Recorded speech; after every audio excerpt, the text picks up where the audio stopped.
student, this is Jayashree. Welcome in my today's video. Today's video is about giving introduction to bird nest fungi. It is fungi, it is fungus, but it is called as bird nest fungus because it looks like a bird nest. In especially rainy season, in shady, moist places, humid places, and mostly on the plant bark. It develops generally decomposing plant parts, that means it is saprophytic in nature. It produces on organic material, decomposing organic material. It is not harmful to any animal, though it is fungus. But it has many potential health in Chinese medicine. It has a special part in a classification which is told by a Annisworth model fungus classification.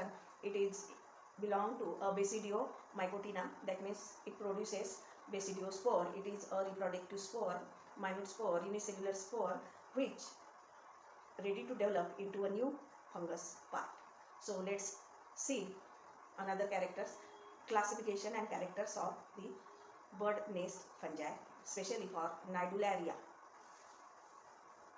Classification of bird nest fungi is with the character Eukaryota means true fungi, heterotrophic, Basidiomycota, basidiocarp and basidiospores are produced, Agaricomycetes, Holobasidium and Hymenaeum is present, Agaricalis, mycelium within the substratum, Nidulariaceae, that means various stages of fructification, and finally genus Nidularia species bird nest fungi.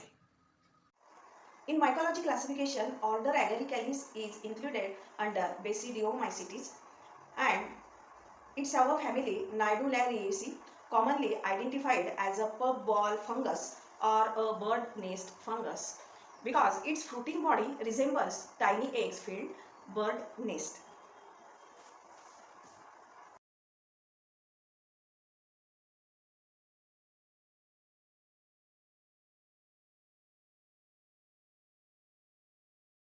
It is uses in various faculty.